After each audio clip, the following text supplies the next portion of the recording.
അതെ, ഈ ഒരു കറി ഉണ്ടെങ്കിൽ ചോറിന് സൈഡായിട്ട് വേറെ ഒന്നും വേണ്ട കേട്ടോ. നല്ല അടിപൊളി ടേസ്റ്റാണ്. അപ്പോൾ ഇത് ഉണ്ടാക്കാത്തവരായിട്ട് ആരും ഉണ്ടാവില്ല എങ്കിൽ ഈ ഒരു റെസിപ്പി ഇവിടെ കിടക്കട്ടെ കേട്ടോ. അപ്പോൾ ഇത് എങ്ങനെ ഉണ്ടാക്കുന്നതെന്ന് വെച്ചാൽ, ഒരു ചീനച്ചട്ടി അടുപ്പിൽ വെച്ച് അത് ചൂടായി വരുമ്പോൾ അതിലേക്ക് കുറച്ച് വെളിച്ചെണ്ണ ഒഴിക്കുക. വെളിച്ചെണ്ണ ചൂടായി വരുമ്പോൾ കുറച്ച് പകുതി സവാളയും പകുതി തക്കാളിയാണ് കേട്ടോ ഞാൻ എടുത്തിട്ടുള്ളത്. നിങ്ങൾ എങ്ങനെയാണോ എത്രയാണോ കറി ഉണ്ടാക്കുന്നത് അതിനനുസരിച്ച് സാധനങ്ങൾ ചേർത്താൽ മതിയെ. ഇതൊക്കെ ഇട്ട് കൊടുത്ത് നന്നായിട്ടൊന്ന് വഴറ്റി കൊടുക്കുക കേട്ടോ. പിന്നെ ഇതിലേക്ക് ഇട്ട് കൊടുക്കുന്നത് കശ്മീരി മുളക് പൊടിയാണ് കേട്ടോ. ഞാൻ കശ്മീരി മുളക് പൊടിയാണ് എടുത്തിട്ടുള്ളത്. പിന്നെ കുറച്ച് മഞ്ഞൾപ്പൊടിയും. നിങ്ങൾക്ക് എരിവ് ഇഷ്ടമുള്ളവരാണെങ്കിൽ സാധാ മുളക് പൊടി ചേർത്താലും മതിയാവേ. എന്നിട്ട് ഒന്നും കൂടെ നന്നായിട്ട് വഴറ്റി കൊടുക്കുക കേട്ടോ. ആ പൊടികളുടെയൊക്കെ പച്ചമണം മാറുന്നത് വരെ നന്നായിട്ടൊന്ന് വഴറ്റി യോജിപ്പിച്ച് കൊടുക്കുക കേട്ടോ. ഇനി ഇതിലേക്ക് കുറച്ച് ഉപ്പും കൂടെ ചേർത്ത് കൊടുക്കാവേ. ഉപ്പൊക്കെ നിങ്ങളുടെ ആവശ്യാനുസരണം ചേർത്ത് കൊടുക്കുക കേട്ടോ. എന്നിട്ട് ഒന്നും കൂടെ ഒന്ന് നന്നായിട്ട് വഴറ്റി കൊടുക്കാവേ.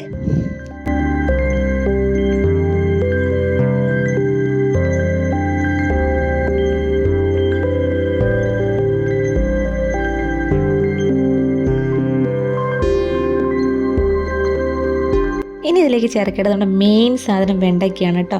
അപ്പോൾ ഈ കറിയുടെ പേര് ഞാൻ പറഞ്ഞിട്ടില്ലല്ലോ, വെണ്ടയ്ക്ക മധുരക്കറി എന്നാണ് ഞാൻ പറയാറ്. ഇനി ഇതിന് വേറെ എന്തോ പേരുണ്ടോന്നൊന്നും അറിയില്ല കേട്ടോ. അപ്പം മെയിൻ സാധനമായിട്ടുള്ള വെണ്ടയ്ക്കയും കൂടി ഇട്ട് കൊടുത്തിട്ട് നന്നായിട്ടൊന്ന് വഴറ്റി കൊടുക്കുക കേട്ടോ.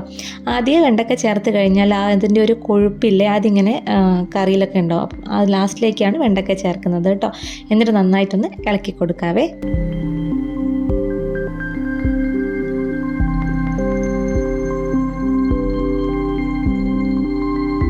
ഇനി ഇതിലേക്ക് കുറച്ച് പുളിവെള്ളമാണ് കേട്ടോ ചേർക്കുന്നത്. അതും കൂടെ ചേർത്തിട്ട് ഒന്നും കൂടെ ഒന്ന് നന്നായിട്ട് ഇളക്കി കൊടുക്കാവേ.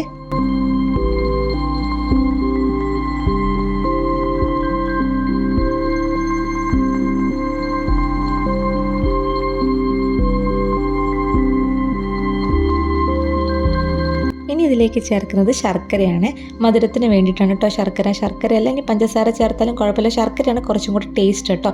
അപ്പോൾ ശർക്കരയും കൂടെ ഒന്ന് ഇട്ടിട്ട് നന്നായിട്ടൊന്ന് ഇളക്കി കൊടുക്കുക കേട്ടോ.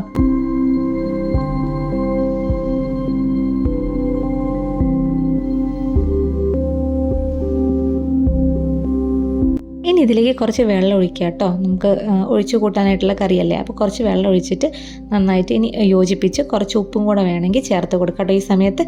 എന്നിട്ട് നന്നായിട്ട് തിളപ്പിച്ചെടുക്കുക കേട്ടോ.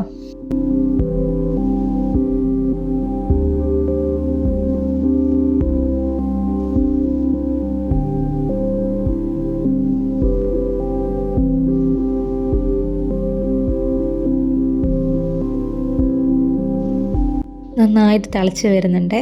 നല്ല അടിപൊളി ടേസ്റ്റാണ് കേട്ടോ ഈ കറി. ഉണ്ടാക്കാത്തവരുണ്ടെങ്കിൽ തീർച്ചയായിട്ടും ട്രൈ ചെയ്ത് നോക്കണേ. അപ്പോൾ ഇതാ സംഭവം റെഡിയായി വന്നിട്ടുണ്ട് കേട്ടോ. പെട്ടെന്നാവും കേട്ടോ ഈ കറി.